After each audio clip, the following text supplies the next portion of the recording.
Hey folks, I got this Victorinox model at a yard sale a few weeks ago for $1. You can see it's pretty beat up. Let me see if I can get it to zoom in on the handle there. I think this is the Gardner model, or if not, it's one very similar. It's just a single blade. You can see that the little brass rivets are kind of gross. I took some steel wool to one of them to see how it worked out, and it cleaned up pretty nice. It doesn't have the crest on it, and it's got the more rough, like nylon type scales rather than the usual shiny ones that you find on the more common models. But I don't think it's a valuable or rare knife by any means. But for $1, and it's still, the action's really tight, still really snappy. The spring's really solid. It holds in place really well. And I like this little Wharncliffe type blade.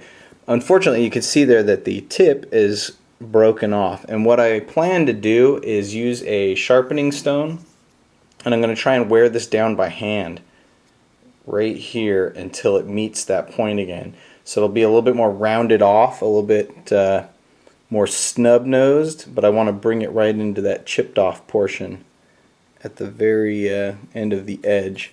So I don't know if that'll be possible. And then also I used a little steel wool, and I did see that little rivet cleaned up nicely, so I'm going to try and use that method on all of these. And then maybe, I don't know, I'll see what I can do to the handles. I want to kind of clean it up and restore it. I don't want to spend too much time on it. It's not a very valuable knife, and I don't know what I'll use it for, but I didn't want to see it go in the trash or anything. So for $1 and maybe a little bit of TLC, might be able to bring this back up to something that might be handy in the garden or just around the house. So there it is, and I'll come back at you with some updates as I try and sharpen that tip, or at least kind of smooth it. I just want to try and do it by hand if I can, just for fun, to see if it's possible. I actually just started using this really cheap coarse stone. I think this has made an appearance in a few other videos. This is from Harbor Freight, and it cost about $1. I used that stone with sort of a sweeping motion, and I don't know if that's going to pick up on video. You should be able to see the tip is already starting to come in closer towards that little chip. So this is working really fast. I've done just that little flattened part you see towards the nose in about a minute. So I imagine in a couple more minutes I ought to have that worn down pretty quickly. So what I'm doing, just to show you the motion I'm using, is kind of taking that curve and just sort of sweeping it in that fashion, and just trying to bring in that curve till it meets that little worn off part. So I'm going to keep bringing this in and bringing it in and bringing it in until it meets the very tip, and then this will be a little bit more rounded. It'll be a little bit sharper of a sheep's foot at the end, but it won't have that ugly little notch broken off at the end. So in just a few more minutes I ought to have that done, and then I'm just going to use some progressively smoother stones so that the finish on the spine as it comes down towards the tip still looks nice. This was just after another 5 minutes of grinding the tip of the knife against the coarse stone there. It's got two sides. There's like the really coarse side and then slightly less coarse. So this was the side that I finished this on. Now all the wear that you see here on the sides of the blade were not caused by me. That was already on there. I think you saw that at the beginning of the video.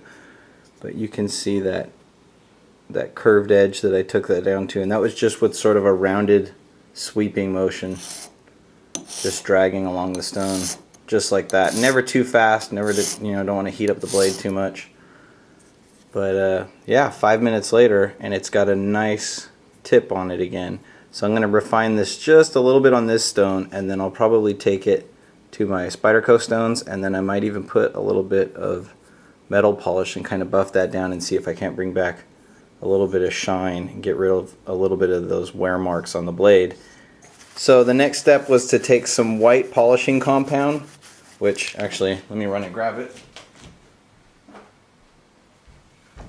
This is the stick of white. This is a little bit more coarse than the green that I have.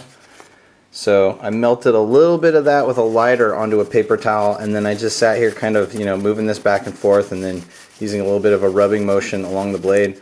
And look how much it's cleaned up. I mean, it's not perfect. It's going to need a little bit more work, but you can tell just from the beginning of the video to now just how much improvement that is. And again, this is not using any power tools, and I'm not having to exert a lot of effort. So this is something that just about anyone can do as long as you have the correct materials. You can get this sort of finish. So I'm going to use a little bit more, spend a few more minutes with this white compound and smooth up the blade a little bit better. And then I'm going to use some of my green compound, and then I think the red compound that I have is actually the finest, but I'll see what kind of results I get with the green. This is after polishing with the white and then green compound. Now, it actually looks pretty bad on the camera. It looks better in person because the light on the camera, or the light reflecting on the blade in the camera's lens, is really showing off the scuffs, but it didn't really have like a mirrored sort of luster to it before, and now you can see that it does. So brought back a lot of the original shine after using several different grits of polishing compound just on a paper towel and just kind of, you know, buffing that in there by hand, which shows that it can be done. I'm happy with it for a buck. I think I'm done as far as polishing up the blade, and this has only probably taken me an additional half an hour just sitting there watching TV doing this. But I got that, brought back the sort of the original Wharncliffe shape there at the tip, got rid of that broken off piece, and then as I mentioned earlier, this was with a little bit of steel wool. So I'm going to continue to polish up those little rivets, try and clean up the back of the blade here, the spine, and then I'm going to try and clean the handles a little bit, clean inside, oil it, and then I'll come back with one last final shot. But I think for $1 and a little bit of elbow grease, that's looking pretty nice. This is the finished product. As you can see, it's pretty well restored, the blade anyway. The edge, the tip of it definitely is. Remember, we had that broken tip. We've got that ground all the way down, and smooth that out, kept it rounded, and that was easy. That was all done by hand. This is another, I like to do these videos showing restoring knives, or changing knives or sharpening them, doing whatever you're doing without having to use any really fancy equipment. This is all pretty basic stuff. You do need to buy a couple things, but ultimately, I like to try and do these little projects with really simple tools. So again, here was the cheap $1 Harbor Freight sharpening stone. That was what we actually used to grind that all the way down to get the spine to meet the edge. So that was pretty simple, and that whole process took, I forget what I said before, it might have been 5 or 10 minutes, entirely to get that to that state. Then we took the paper towels and we used some polishing compound. I used a little bit of white and then a little bit of green, the white being a little more coarse and a little more aggressive, and the green being a little bit, putting a bit more of a higher polish on the blade and on the spine. So that was the second step. And the last step that I didn't show you because it was pretty simple was simply using my Spyderco sharp maker to put a nice edge back on the knife. Now, as I use the polishing compounds to get most of that haze and discoloration off of the blade, what ended up happening was the edge got quite dulled because I was moving back and forth, and it basically just kind of polished away any edge that there was on the knife, which there wasn't much to speak of anyway. So then my final step was just to strop the edge of the knife like I do with all my knives, just a few strokes to kind of put a light polished edge back on it as I bump the camera there.